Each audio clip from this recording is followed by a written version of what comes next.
So I just want to acknowledge how great it is to see people smiling, connecting with each other. And I think we are in for an amazing treat today. So let's just start with, like, why are we here? And I don't want to get too existential, because I know we are at Oxford, but we are here to have a conversation about the topic of mainstreaming impact in the private sector, how we're going to go about aligning profit and purpose and seeing where it is actually happening. Now, we're actually really lucky because we have 3 incredible speakers, but we also have an incredible room.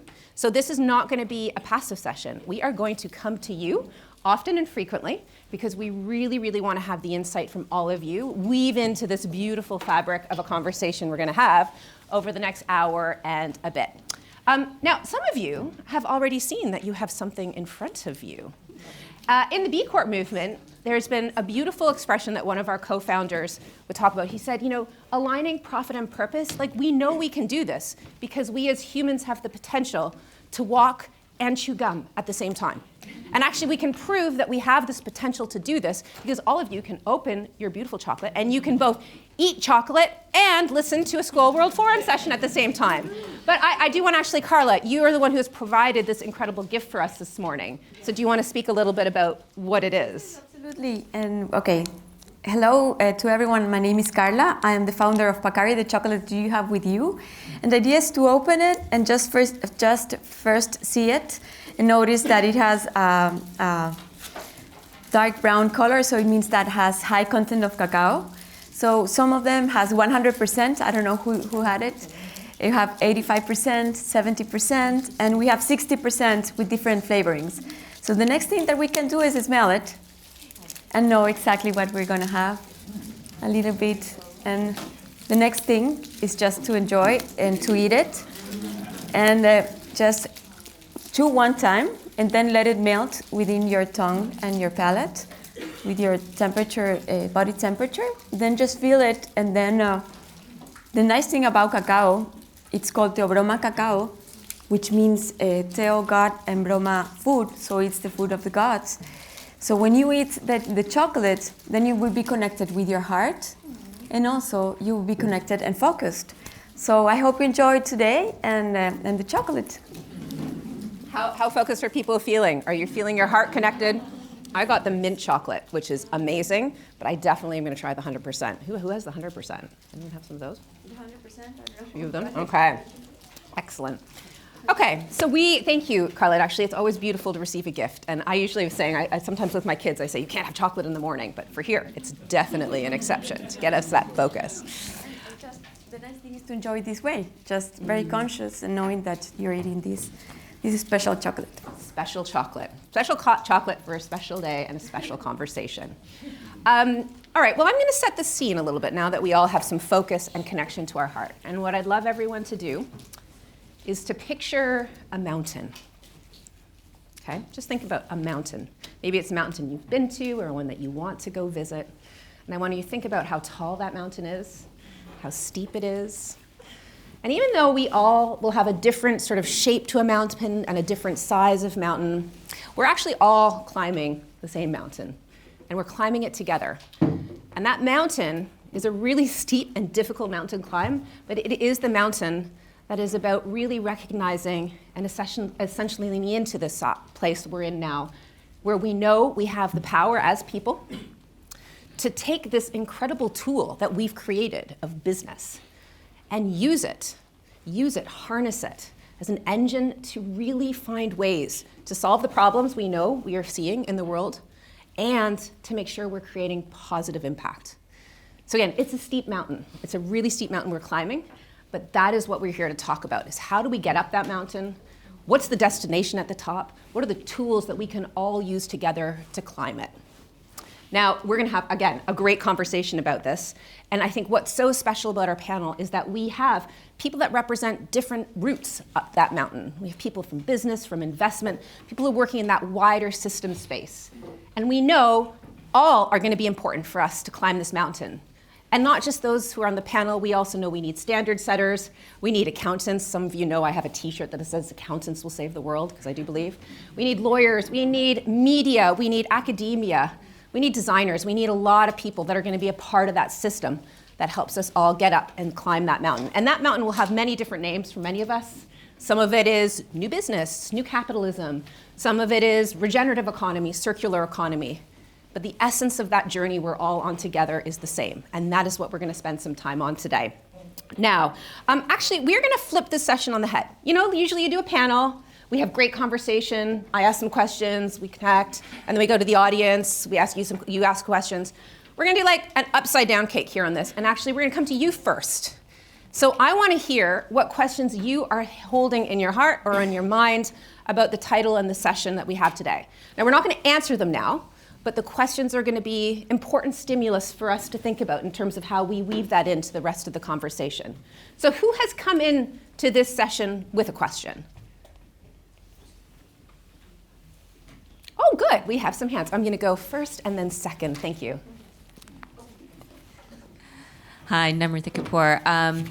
I am wondering, so I helped create Root Capital, and so that was sort of a piece in the journey around aligning profit and purpose.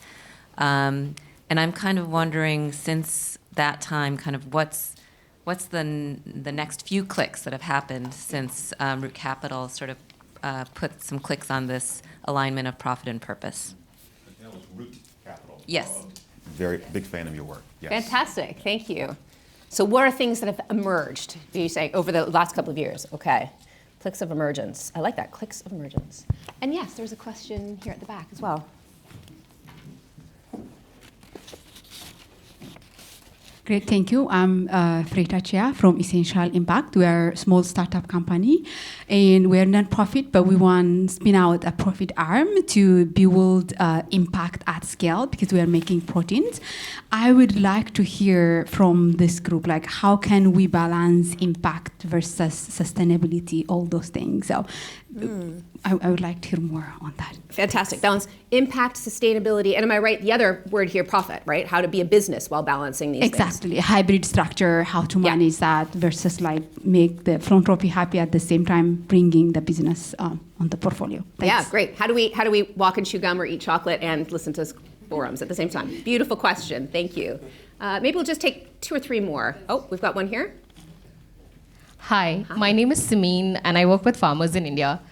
I think whenever I think about profit and purpose, I'm very curious about the conversation around scale, because I think that is one of the biggest hindrances in my mind. Can you actually scale it? What does scale mean when you align profit and purpose? But that is even important conversation to have or not to have when you think about those 2 aspects. Fantastic. I mean, the great news is that we are going to talk about exactly this, how to scale. And I think in particular, we're going to talk about challenges on that scale journey and what are some of the levers that we can pull to accelerate with urgency the scale of this work. So great. Yeah, thank you. Hello, I'm Sarah Teacher. I'm co-CEO of the Impact Investing Institute. I'm really interested in the word mainstreaming in the title. And so interested in your views as enterprises that exit and where impact meets the public markets and how we can sustain that impact thesis when we touch mainstream capital markets. Ooh, that's a good one. Looking at Nasir, I think we might have some thoughts on that one. I actually am just going to pick that one up, and I'm going to actually hold the rest of the questions. We'll have lots of time afterwards for Q&A. I was thinking of the word mainstream coming in this morning as well. And I know I used the mountain as the metaphor of like where we're climbing and growing. But if we think of what the word mainstream means, like mainstream, when we're using it in this context, is it kind of becomes part of the general consensus or the opinions or the trend. But actually, if we think about rivers, right? What if we break down mainstream, what it is, the mainstream is the principal current of a river that is flowing. So I think I'm really glad you pointed out that word, because that was something that struck me and I think is really relevant to what you want to explore in your question. Okay, well, let's tuck in. And actually, this is the time where I'm going to introduce you to these amazing panelists. I want to reflect on briefly, they all come from different countries, different sectors, but what unifies all of them is that they are proving that it is possible to use the power of business as a force for good. And we're going to hear about their stories. But I also wanted to encourage you all to look at their full bios online, but I wanted to do a slightly different kind of introduction for these 3 wonderful leaders in this space. And I'm going to start with Nasir. So Nasir is an investor, but also he's a DJ. Yeah, there we go. I know, so it's like a little DJ box at the top there. Yeah, he's gonna come back out. The Afro beats. And I feel like I remember when we had our prep call this year, you talked about really believing that one of the things we need to do collectively is we need to bring our whole selves to this work. And that really stuck with me. So I'm excited to hear your whole self in the expression of the journey you're on. We also have Greg, who's here. And Greg, I remember from our call, what really struck me is that you are just an over-the-top optimist. And as a fellow optimist, I really, really appreciate it. But you are also like shaking up the healthcare systems, which is really, really cool. And we're going to hear a lot more about that. But I also loved what you said, that you really believe in this moment we're in right now. We just got to get on with it, right? Like, this is the time we got to build this resilience future, and we can't stop and complain. We just need to go for it. So I loved that go forward energy. And then last but certainly not least, we've got Carla, who is the beautiful chocolate maker we have all been enjoying. But what I loved about how you expressed yourself and when we talked earlier is that you live in the mountains, which we talked about earlier, but you're also a surfer. So talking about doing two things and being called to two different landscapes. So a mountain person who loves to surf, which I think is great. And I loved what you believe is that we really need to find ways to bring some of the solutions to the global south into the conversations that we're having around the world. So I love that idea of what those solutions are and how we can share them. So as you hear, we've got three amazing speakers. Now I'm gonna come back out to all of you. And I want you to get ready with your hands, because this is a big question we need to understand, is where are we in the journey of mainstreaming impact in the private sector? So I want you to think of that mountain we started with, and I want you to think about where we are in relation to the summit. Now, if you think we're pretty up close to the top, I want you to wave your hands up here. If you think we're kind of in the middle, maybe at sort of first, second base camp, close, maybe we've got some altitude that we're starting to feel, but we're still sort of not, we're at sort of that halfway mark, then I want your hands here. Now, if you think we still have a long way to go, I want your hands down here. So everyone, show me where you are with your hands. Oh, wow, okay, we see a lot of middle, some lower ones. I don't see anyone with hands super high, but, wait, let me see the panelists. Sorry, I was too busy looking. Okay, we're, okay, all right, okay, that's where we are. That's great. Okay, well, this is what we're going to unpack, is a little bit more about where we are and where we want to go. So I'm going to sit down now. I'm going to actually pull my chair up a little bit because I do want to be able to see you as I speak to all of you. And actually, I'm going to start with Carla. Can I come to you at sort of the far side? Because it was great for us to hear a little bit about the chocolate that you make. But I think this first line of questions is really just to hear a little bit about how you are proving in your own business that it is possible to have profit and purpose at the same time. Yep. And I'd love, if you wouldn't mind, share a little bit of what you really see as being the things that we will need to start focusing on if we want to go from this sort of medium zone to the higher zone. Yes, we started 23 years ago trying to do these changes, the structure in Ecuador, not just to export the cacao beans, but also give added value in our country. And with that was very special because we changed. We start working with small-scale farmers, working directly, knowing their necessities. And as we are super close, because Ecuador is a smaller kilometer country, so when we have this closeness, we can make really impact changes. So when you start to produce the chocolate in the country where it's grown, the cacao beans, and then you export, then the money stays in the country of origin. And the difference is it's much important because now the farmers know exactly where their work goes. They have this value, they connect with the final work, and we see that also the income that they have, they distribute better into their family as well. And also we created another important thing in Ecuador. It was to create proud to what we can do within Ecuador. So that was really nice, and we changed this structure. And yes, we think it has been a really positive way of doing a triple impact company, because we also do organic and biodynamic cacao, working directly with the farmers and exporting to different countries. So we have kept to do this by changing the model, by changing the structure, not just focusing on raw material, but producing in the country. So that has been for us a really big change. And yes, Ecuador is a fantastic country where we also have done really nice things also for the environment.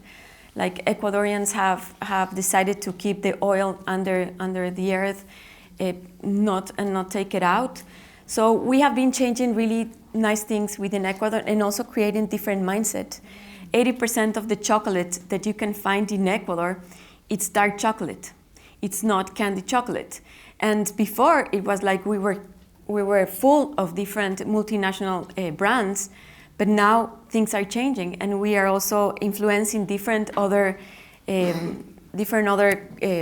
not chocolate, but clothing and fruits and things like that to start thinking the same way. So it has been a really nice road that we have made. We still need to do things. That's why I put in the middle. But we have created a real impact, not just in Ecuador, but in the whole region, which for us it's important. Beautiful. I love this idea of like the positive triple impact, this idea of changing models, because this is part of how we have to approach it. But the conditions is to have the right mindset to be able to do that, and how we share that mindset with others. I think these are really important tools for our climb up the mountain. So thank you, Carla. And I think we might come back to hear a little bit more about how that wire systems change is part of the destination that we're traveling on. Greg, can I come to you next? Again, this starts the same story. I'd love to hear more about your organization and your personal journey. But again, why your hands were also sort of in the middle as an optimist. So. I mean, I think, for us, and particularly in this moment where, from the African context, most of the healthcare systems strengthening has traditionally been the purview of global assistance. And in many ways, I say that the problem we find ourselves in today is a byproduct of that work that had taken place for decades. For years, and I've been on this journey 11 years now, and I remember when I started, someone said, why don't you just build it as a nonprofit and you will get a lot of philanthropic capital to do this work. And I felt then that impact isn't impact if it's not sustainable. But what is more important is that in building for non-consumers, it is extremely expensive. It requires you to create a lot of blocks that do not exist. However, if you are successful at doing that, the opportunities are limitless. And I think that our journey at mPharma has been always asking ourselves this question is, how do we continue to build this infrastructure that allows us to serve non-consumers? And what are the tools that exist today that we can enhance? And so our work has focused on community pharmacies because we believe that these community pharmacies are already the building block of primary care delivery. When someone wakes up in many African communities not feeling well, not even in Africa in general, all over the world, not feeling well, they don't rush to go to their doctor. They rush to go to their local community pharmacy because they get to speak with that local pharmacist for free, and then they only pay for the medicine. Whilst if they go see the doctor, they have to pay for the doctor's time, and the doctor gives them a prescription that they have to also pay for. And so it is our belief that by enhancing the capabilities of that local community pharmacy and then expanding the scope of practice of that local pharmacist, we can actually begin to provide better primary care services for these local communities.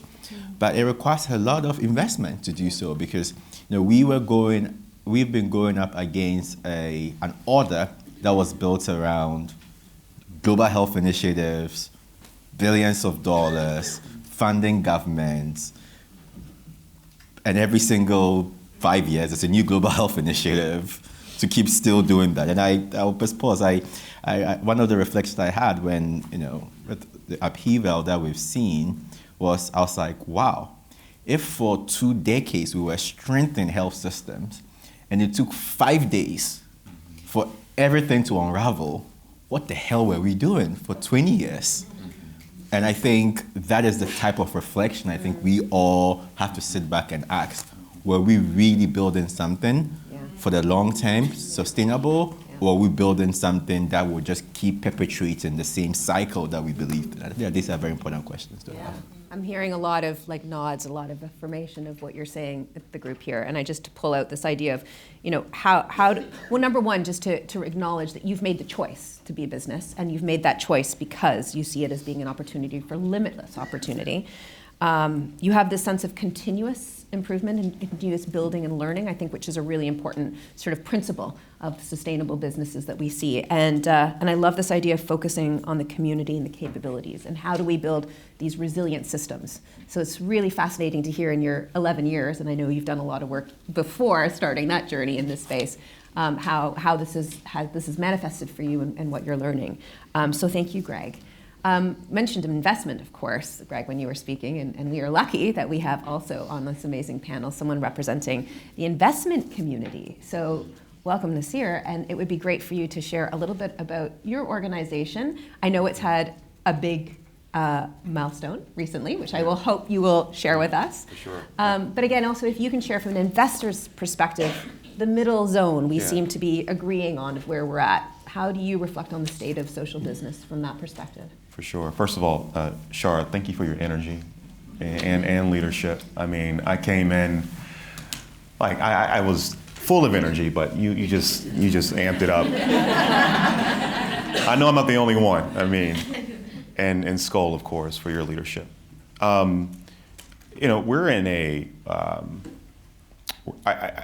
Renaissance era where you have more young people who are saying, I want to spend my career where I'm aligning my purpose, my values, and my skill set to solve our most critical problems in the world. And that's a line in the through line of my entire career. This idea that our biggest problems in the world are also our biggest market opportunities. And I think as we think about the future of investing, over the past 10 years, you've seen more emerging fund managers who are implementing framework within their investment discipline that's focused on big problem, big market opportunity, but also can disrupt systems in healthcare, can disrupt systems in education, disrupt systems in the financial services industry. And that's been also the through line of my own investment track record and mission-oriented work. I've been in the NPIV space. I think many of you who've been in the NPIV space it started off being responsible investing, and then impact investing and mission-driven investing, and then obviously ESG came along and kind of came into, and so there's been this, but of course it's not mainstream. And I think in the term around mainstream, we have to unbundle the definition of how and what should be the gold standard of investing. And I think there are multiple, what I like to coin, islands of excellence of fund managers out there, and I'd argue Zeal is one of them, that's being intentional, which is another word that's critical to this conversation around profit and purpose, the ability to be intentional around how, where, and who we source and underwrite as we think about entrepreneurs. And so for Zeal Capital Partners, we're based in Washington, D.C., and we're focused on backing exceptional management teams that are rethinking the building blocks of wealth, from education to employment pathways to financial inclusion and wellness and health equity. And so this idea of narrowing health, wealth, and skills gaps that are directly tied to turbocharging economic mobility across the US, where we're based, and at scale the globe. And started the firm in 2020, almost 5 years ago, a little over 5 years ago. And February 7th to be exact, and obviously a few months later, I'm like, what the heck am I doing? Should I keep going? Should I continue to raise capital, Marlon, or should I pause and see if things will calm down? And obviously nothing calmed down back then. But I've been blessed to have incredible mentors and confidants and sponsors and an incredible and supportive family that said, this is your calling. You have a unique background and track record that does not reflect the venture capital ecosystem. And so, we started off with this idea of investing in early stage entrepreneurs across those three categories. The goal was to raise $20 million. Fund 1 became a $54 million fundraise. And yesterday, we announced that, or I can announce legally now, that we've more than tripled our assets under management by raising $82 million. So now we're $186 million. Congratulations. And while I recognize a lot of us are in the business of fundraising, and whether on the philanthropic side or for-profit side, this is a brutal market to be fundraising, and I don't unsee that. And so I commend all of you who are going out and putting putting the risk up, putting your ideas in front of funders and investors. But it is important that we are, like, these projects are finding ways to are being funded, whether it's through venture capital. I don't believe that venture capital is the primary source of capital. There are other forms of capital, because for those of you, or whether you're transitioning into for-profit, there's this I love to have, you got to maintain your equity, and so being very smart around what type of capital you accept, because all capital is not the best capital, and so being very thoughtful in that regard. So I'm in the middle, Char. I'm optimistic. I think we're seeing a lot of intentionality around fund managers who are investing with purpose, but recognize that they have the investment acumen and to deliver on returns, because we have to stay in business. We're going to continue to have the Zeals of the world, then we have to stay in business. So we do need to have some rigor in terms of how we think about underwriting and mission-driven projects. Wonderful. Thank you, Nasir. A beautiful story, and it's so nice to be able to celebrate with you in this room, this extraordinary accomplishment. I'm going to come back to the word renaissance that you used actually to start your remarks, because I think that's going to be an interesting golden thread to maybe flow through some of the remarks. But I want to pick up on some of the things that really stood out to me. You started by talking about people, actually, and it's people's careers. So there is links to this idea of mindsets. And I feel like that's a really important point that we need to keep on reminding ourselves, that this is people making decisions and the mindsets, and that there is this generation of people that want to see this alignment.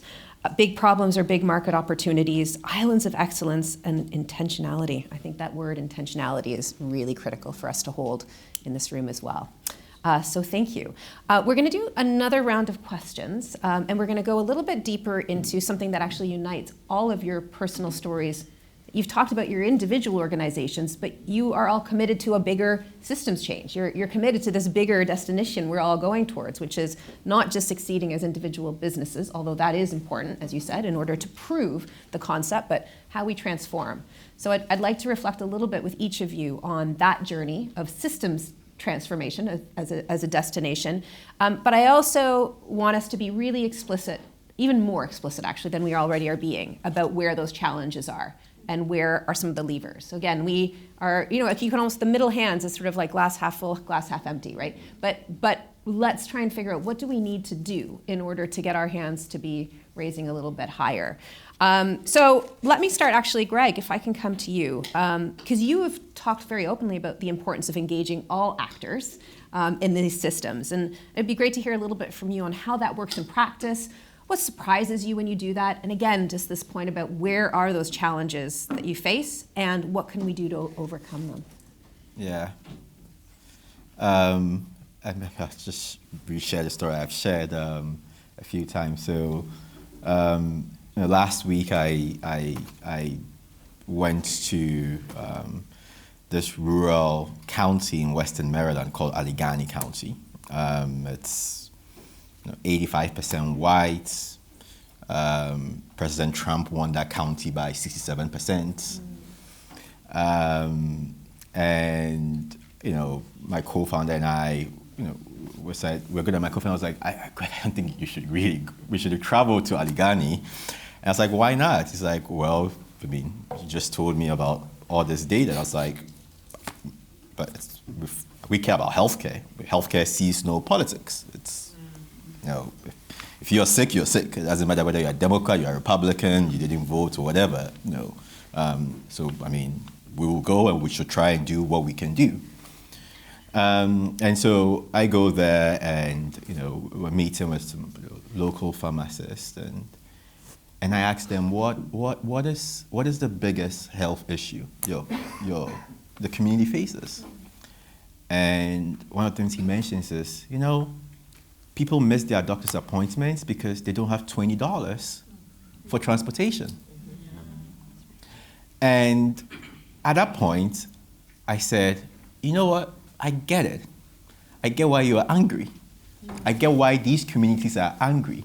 I get why they'll be angry that their government is sending billions of dollars to other countries when they sitting here don't have $20 to get transportation to go see a doctor.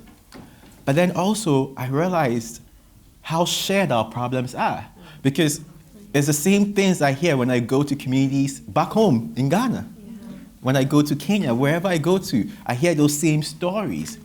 And so the question becomes, there are people who don't mean well who would politicize those stories and make it you against us. Without saying that actually I have the ability to solve it. I am not solving it, and I'm trying to make you feel that it is that you don't have this because someone else is getting that, right? And this idea of scarcity over abundance, when it's like we actually have enough to solve all the problems that we have. We just have to decide on what is priority and where we invest our resources in. And that became a very important thing to me, that one, and I don't want to be like Ezra Klein over here with the new book on abundance, but it's a great book. I encourage everyone to read it. But we really need to go into an era where we think in abundance, where we say to ourselves, we have the ability to solve the important problems.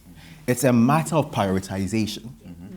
And if we do better prioritization, yes, we can provide better healthcare for people in Ghana and still ensure that people in Frostburg and Cumberland have transportation to go see their doctors, because those are the things that are important. And that, for me, is how I think about building alliances, is that we have shared problems. If we have solutions in the Global South that we can provide it to the Global North, let's do it. I love this, and I just want to capture, I think the challenge from your story was so clear. It's like the politicization of some of these stories, the polarization we're seeing, and the not really understanding the full system impacts that are in place. But you've so clearly identified 3 levers in your story. The lever of having an abundance mindset, finding ways to prioritize and focus, which I think is critically important for all the work that we're doing, and then this idea of building alliances. So thank you for telling a story and for sharing those challenges and sort of those levers. Carla, you run your business in a very important and specific way, which is to make your business fit within the context of what people and the planet need, not the other way around. So using people and planet to make your business work. And I loved how you expressed that. So I wondered if you could share a little bit about how you're taking that out wider into the system. You sort of spoke about it a little bit in your introduction of your business and the journey you're on, but I'd love to hear a little bit more, and I know you have a very particular story about catalyzing change in your industry that has to do with sacks of cacao. Yes, and that's really interesting, and thank you, Greg. I agree with everything you said, and we can see as mirrors things happening in different ways, and same happens in Ecuador. The first 20 years that we started with the cacao, we started understanding that the farmers were not gaining much for the cacao beans. So we wanted to buy them directly on the triple price that they were getting. So then we were again changing this structure. But what happened, why we did this, it was exactly what Greg says, prioritizing things and listening to them and understanding what are their necessities. And maybe sometimes it's the money they need for the kids to go to school because they don't have. So school is free, but they cannot go because they don't have the money to go to the school, to the transport. So just to be close to them and to understand is very nice. And just to put an example, yes, when we start looking and going to the communities, we saw that the men were coming to bring us the cacao beans, but not the women. And that's a story that you said. It was because the weight of the sack of the cacao was too heavy, so women cannot bring it. So when we saw this, just by being there and just to understand and to be on their feet, and then we saw that maybe we should reduce the size of the sack, and we did that. And then the women came to give us the cacao, and they were given directly the money. And that was interesting, and not to make a fight in their home, because we wanted to create harmony and family, it's important. But it was the thing that when the men got the money, nothing against the men, that they were shopping in the liquor stores and then with the friends, and then the money that get to the family was reduced. But with the women, it's different, because they knew how to distribute better the money within their homes. So this we started to understand just by being there, just by observing, just by talking to them. So I think this proximity of knowing your value chain is very important. Mm-hmm. And then we start changing these things. And then on the 20, when we turned 20 years, then we decided that something else was not fitting in or was missing. And the other part is we changed our name from Paccari with one C, which means nature or the dawn in Quechua, and means nature because everything that we do is a regenerative agriculture.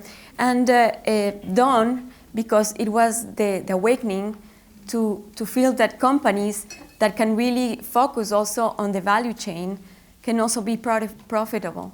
So it was an awakening of seeing companies with a different perspective. And with this, we said there was something missing. And this missing was all of us. And why I say that?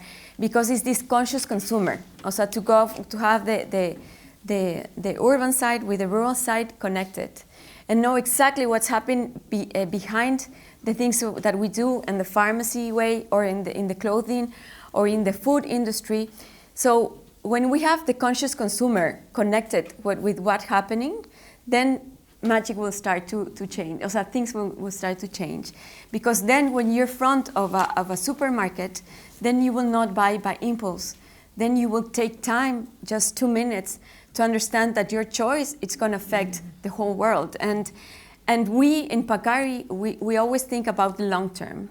So we wanted to feel that in some way none of us will be here in planet Earth, but then it will be next generations. And we wanted also to think on the voice of the next generations and how to be a good ancestor with all the decisions that what we think it's being a good ancestor. So that's what we're trying to do with Paccari. And that's why we thought, it cannot be, this is not complete. If we just worked already and value the whole farmers, but there's this other space that still need to make the change. So this is the things that we have done. And just to tell a little bit more about the mindset, if I can. We also sell here in the UK. And in the UK, they have a foundation which is called Conscious Consumer, which teach their consumers what's behind so they can make better choices. And as we sell here in the in UK, like this in this list, Paccari was the first one, like to be a good choice. And they qualify many of the companies, and you can see on the list on the last one like 0 points, and we had 18.5 through 20. But on the last list that has zero value, and the environment, politics, and many things that they qualify. In this list, the last ones were like the huge companies, no?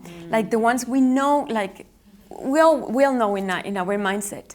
But then it's not a matter of resources at the end. It's a matter of how we see where we want to head as humans, no? Yeah. So it's interesting. So yes, that's the hustle that we have, and we could keep on doing, and we have changed things just by observing and by being present on how we wanted to change things. I love this, and I think, again, this point is being reaffirmed, that I'll just surface because I think it's such an important part, and it's come out in both stories, this idea of really being close to the communities, learning the processes, understanding value chain, and listening. This idea that we will build trust and connection with each other by listening and really understanding. And I think this other theme around choices and thinking about good ancestral is really, really, really powerful. And I think the point you've been making about where different organizations are on that scale, maybe we'll address it when we come to the question around scale.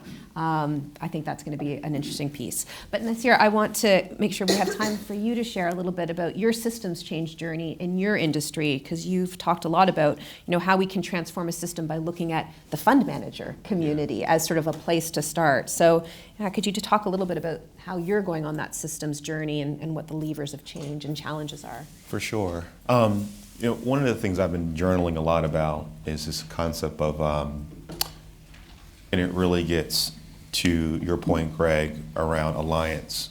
And in my world, I firmly and have always believed that if entrepreneurs are truly going to be the change agents of the world, then it has to include everybody, not just a very few. And I think when you think about the data, which we don't have to unpack the data in terms of where capital continues to flow, both from a gender, ethnicity, and geo perspective, we clearly have to democratize access to capital, access to resources, access to media attention as well, in all the right ways, because media has been playing a major role in terms of narratives, right? And I look back on my investment track record, and I've noticed these 5 common themes, and how I've been proactive in going in places where a lot of my peers are not. And I built this framework, and a lot of my peers are doing something similar, but I say, you know what? This framework should be the gold standard if we're truly going to democratize access to capital. I'm just really focusing on capital in this regard. And so we've built this framework called inclusive investing.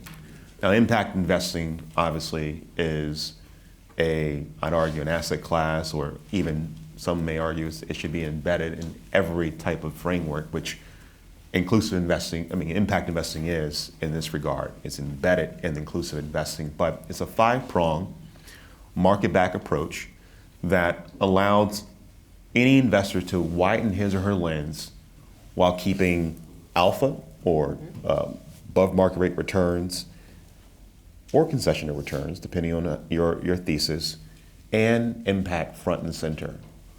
And in my belief, in action, so there's theory, then there's action, or intentionality, we ensure that those who are allocating the capital are diverse in all the ways.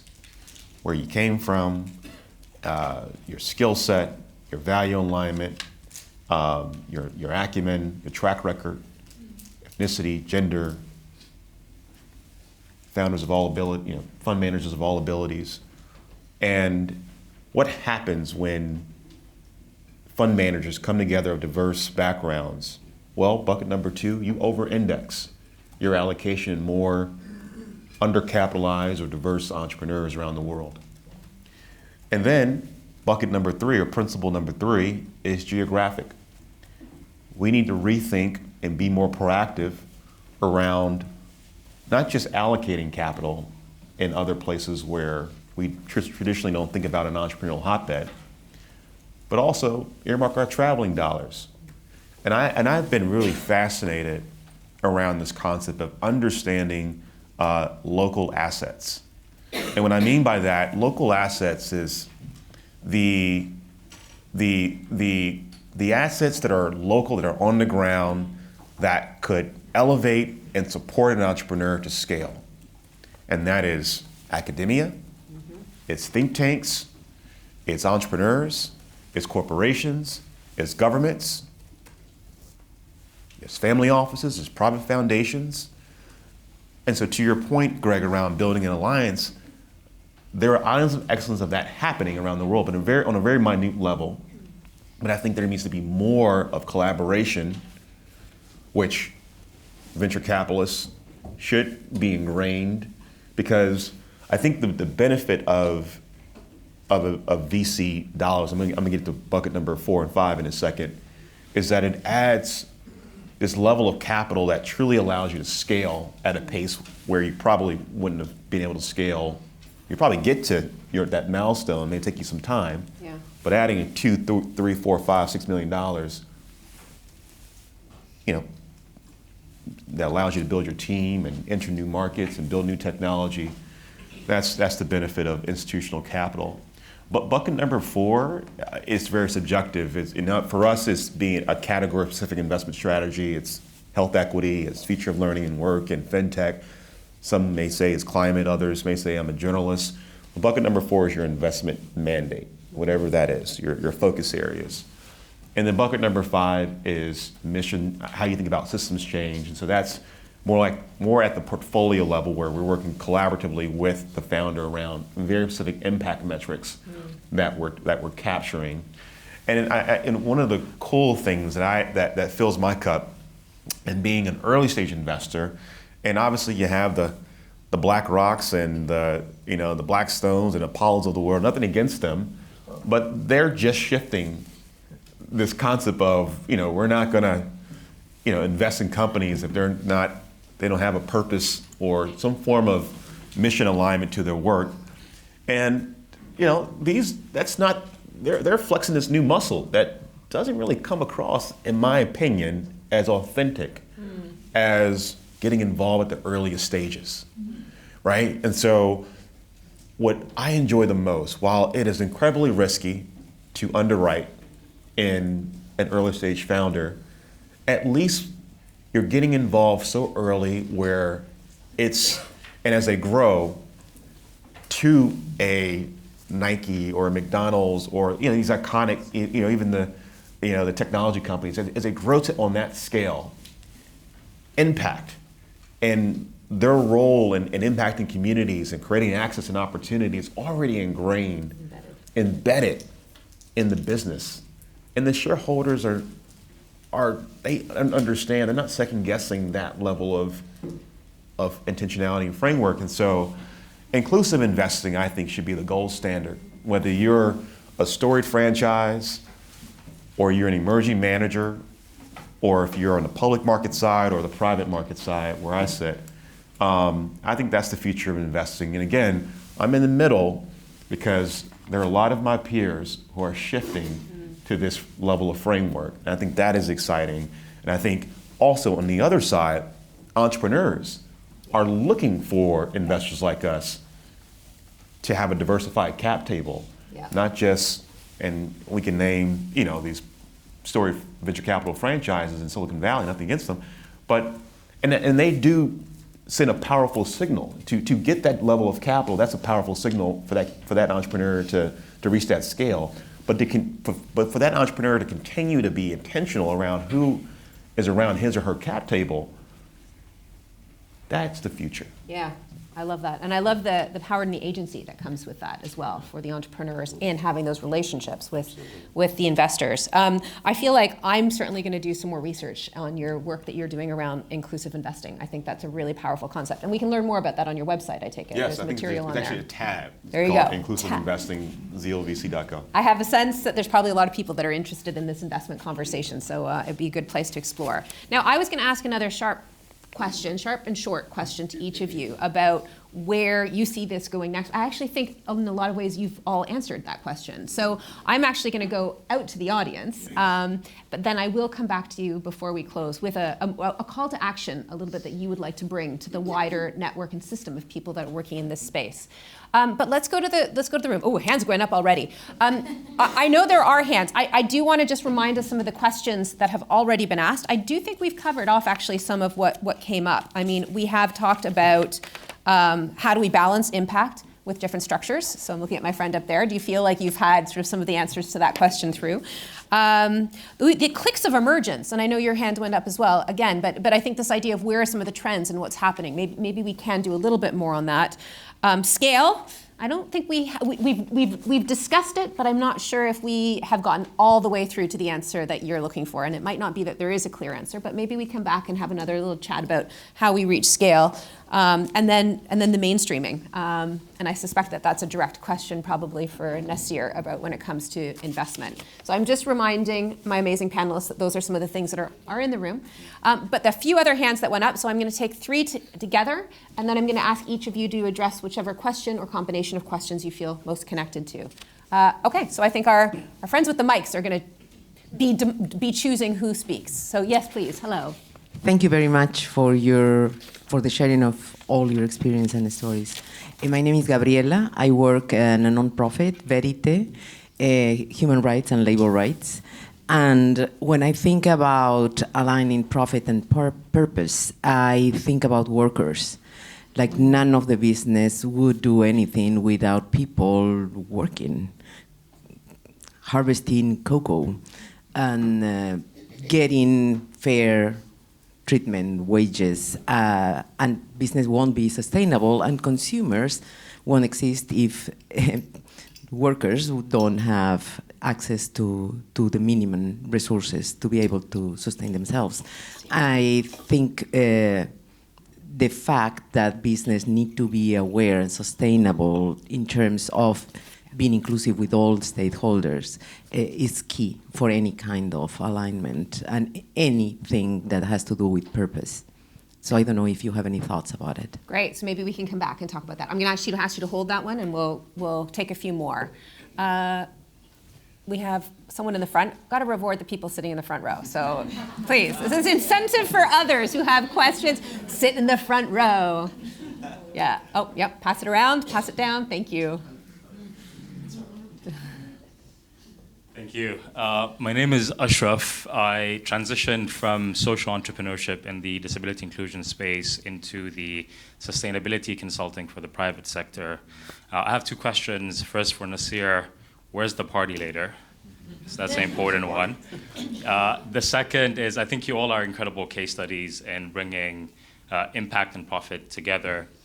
My question is, and I'm still stuck on the mainstreaming part, do we need to be mindful about preaching to the choir in spaces like this where in reality we don't have true representation from a lot of the large companies that are exacerbating a lot of the negative impacts in the world? And if we are, how do we actually mainstream? Great. I think that's a really important question about mainstreaming and how, and actually I'm going to make that a really direct question I would love each of the panelists to respond to, which is where and how are you getting out into the wider spaces? Yes. I know you've all both addressed it a little bit, but I think this is a really critical question about beyond the echo chamber, right?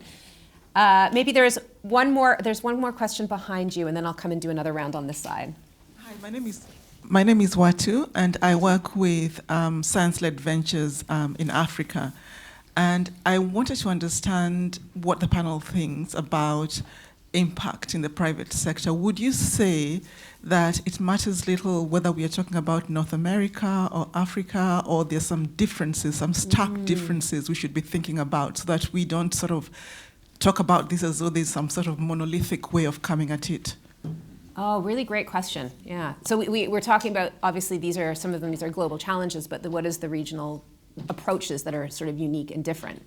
And if I may, I think one of the things I was really struck with by actually our conversation, Carla, early on was, it's recognizing there are really interesting innovations that are happening in the Global South that are really relevant for what's happening in the Southern Hemisphere, but how can those be applied globally, but recognizing there are different contexts? So I really value that question, Watsu. Thank you. So we have the outstanding question about scale. I mean, again, I know you've all addressed it, but I think going a little bit deeper into scale, maybe Carla, you could address the one specifically that came around human rights and the alignment with people. We have the question about getting outside the echo chamber, which I'd love to hear from all of you on this, and this point about regionalization. So maybe can I start, Carla, with you? Yes, I can start with that. What happens with the farmers and things, and in the cacao sector especially, and it's interesting how, for example, the big companies buy the cacao from their ex-colonies, for example, Africa, and in Africa they can buy they cannot sell, for example, in Ghana, they cannot sell the cacao to anyone. You just have to sell it to the government with an X price. And it's not the price that it's right now, the cacao, it's just the price that they decide. So it's a monopoly. So that's very difficult to make to the farmers to really get away.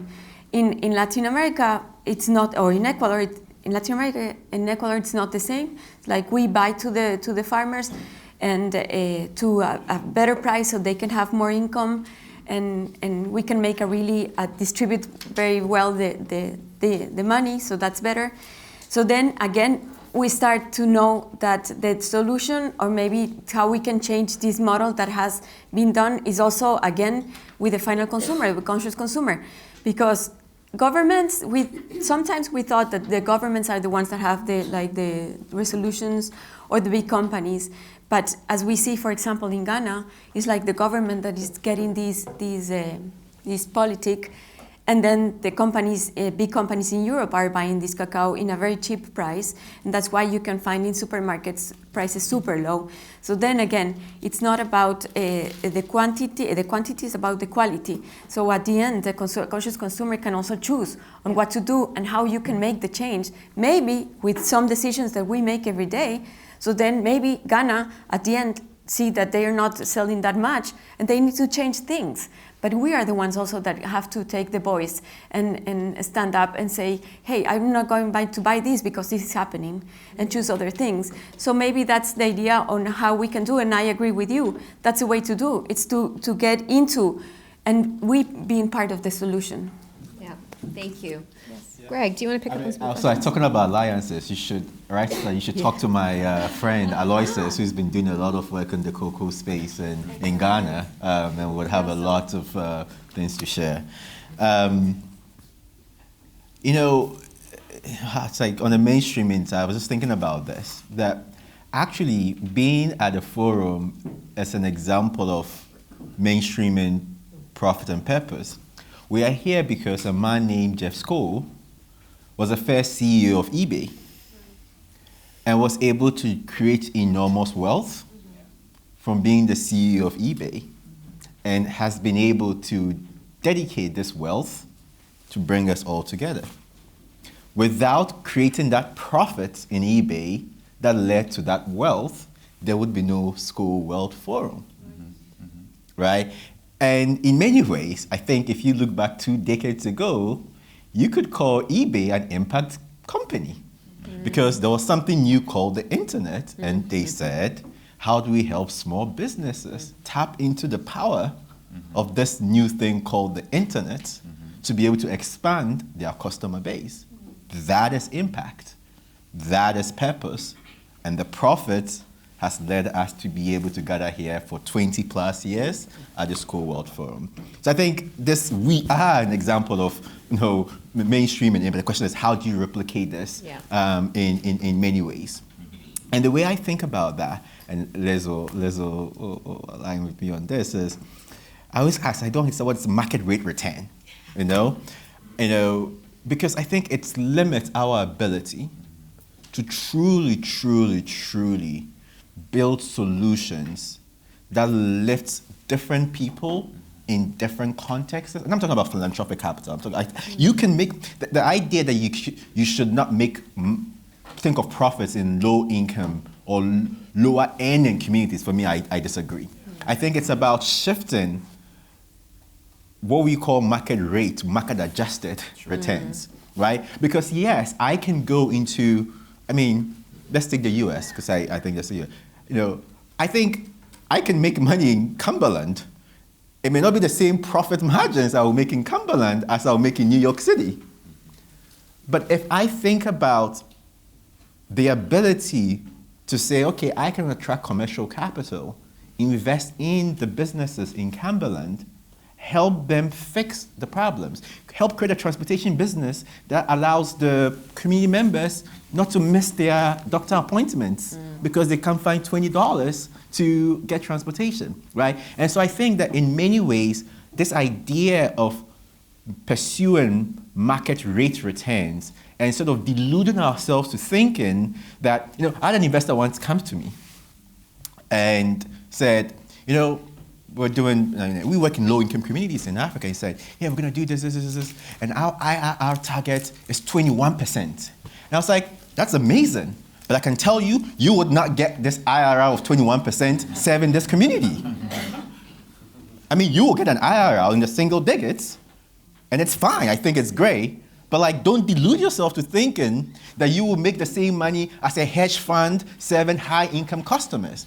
And I think we've sort of deluded ourselves in sort of this impact movement to say there's no difference between the hedge funds that have been built to be more extractive to these communities where, as I said, you're building for non-consumers, and it's expensive, and it takes a longer time, and we should be okay with not convincing investors that I will give you the same returns as someone serving these high-income communities will get. I think that is when we begin creating a new capital stack, saying that this is what it is, but it's important because if we don't do that, the revolt that we continue to see is going to continue to get bigger, bigger, bigger, and at some point, there'll be nothing to protect.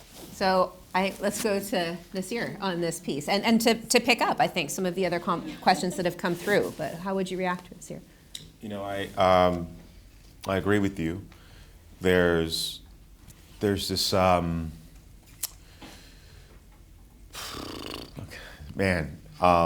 because the truth is, investors, mission-driven investors, still make up a minority in terms of within the capital stack. Most capital is being allocated to traditional venture capitalists.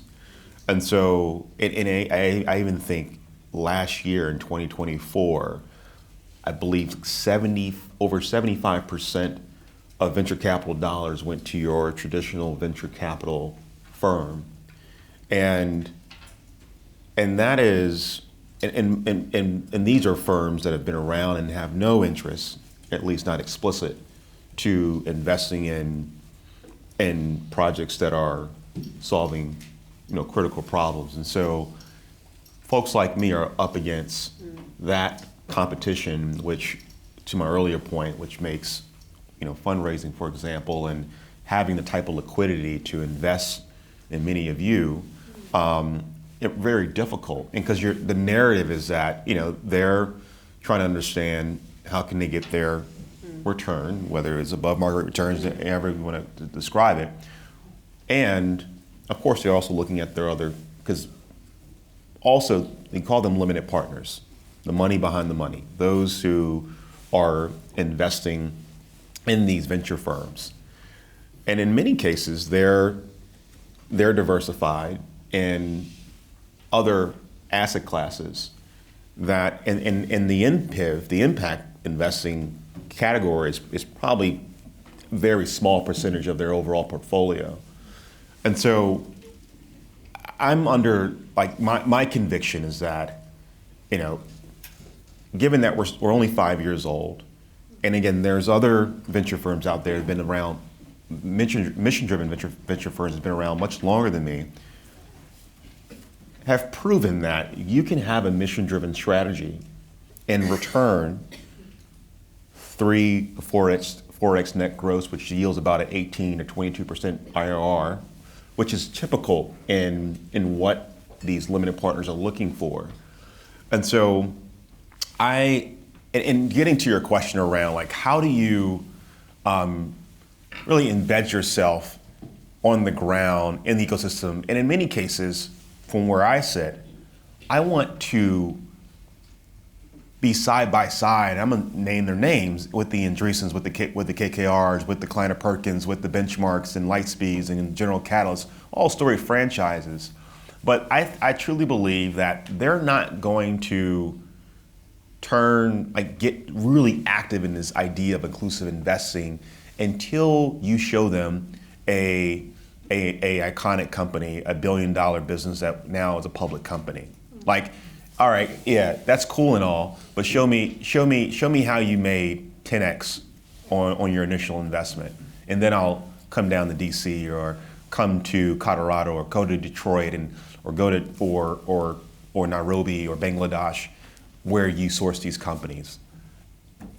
If you can't show me that, I'm not going to spend more than 20 miles. I'm going to stay within my 20-mile radius of Menlo Park, within Manhattan, within Boston, where 80% of capital continues to flow, and over 50% of capital continues to flow in those three places globally, unfortunately. And so those data points has plateaued. They have not moved, just like where capital flows from a gender and ethnicity perspective as well. And again, I think for me and many peers, more peers like me, it's important that we just remain focused, because there's a lot of noise out here that can get us, hey, there's the SpaceX of the world, you should invest in this, and there's these other companies. And I just truly believe, and going back where I started, that our biggest problems in this world are also our biggest market opportunities. Education, financial services, healthcare. It's always ripe for innovation.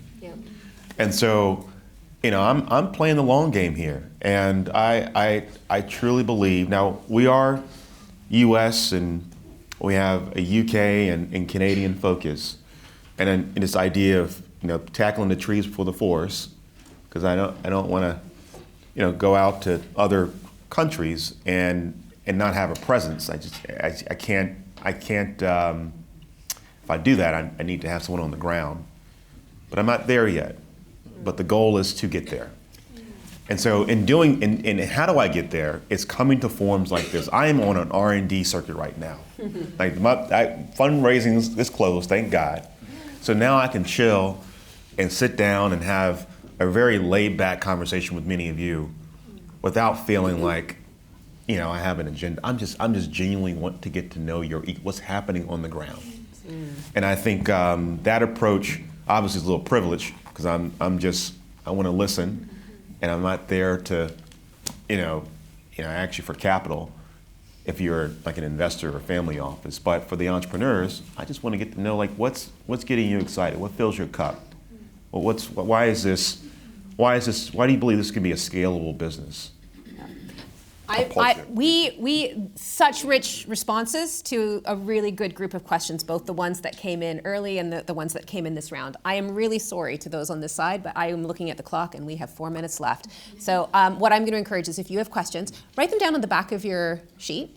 And actually, maybe what you could do is come forward and we can have a little bit of a conversation afterwards, because I don't want to lose all of the interest. I see the big smiles, and I know people want to continue the conversation, but I know our mics are going to get cut off. So instead, what I'm going to actually ask each of you to share is a response to actually what you said there, Nasir, is what is exciting us? I mean, you're having those conversations with people across the forum, but what for each of you is the thing that is most exciting to you when we think about getting up here? And I am going to ask you to be quite short and sharp, knowing that we have just a few minutes left.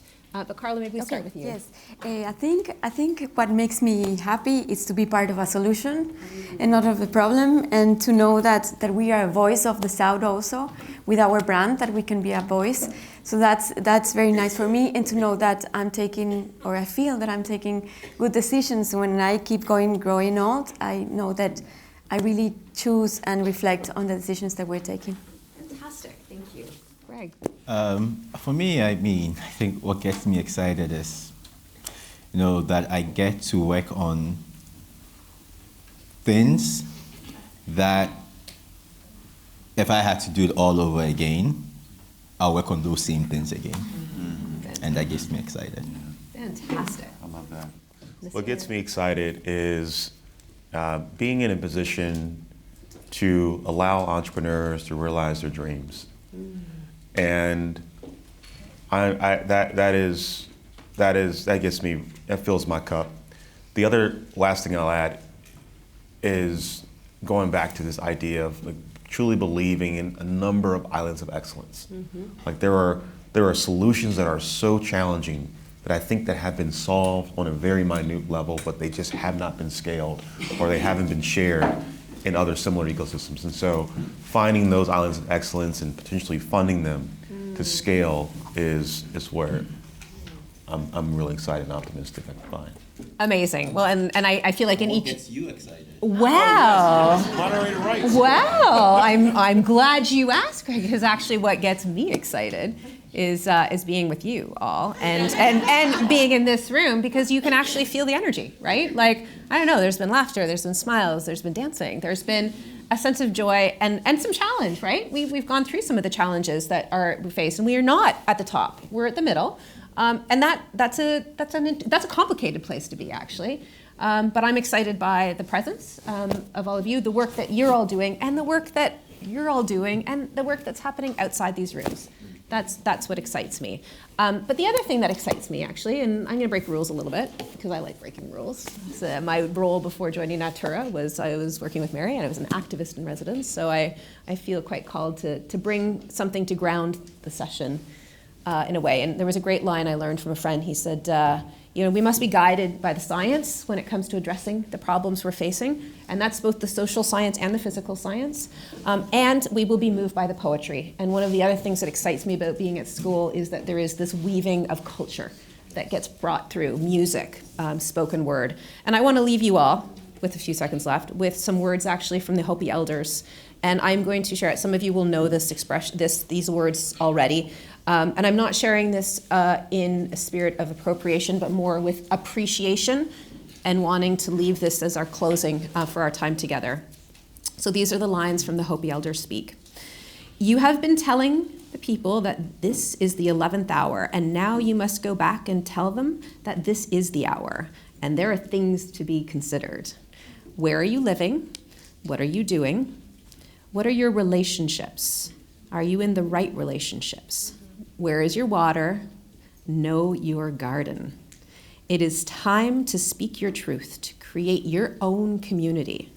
Be good to each other, and do not look outside yourself for the leader. This could be a good time. There is a river running very fast. It is so great and swift that there are those who will be afraid. They will hold on to the shore. They will feel that they are being torn apart, and they will suffer greatly. Know that the river has a destination. The elders say we must let go of the shore. We must push off into the middle, keep our eyes open and our heads above the water. See who is there with you and celebrate. At this time in history, we are to take nothing personally, least of all ourselves. For the moment we do, our growth and our journey will come to a halt. The time of the lone wolf is over. Gather yourself.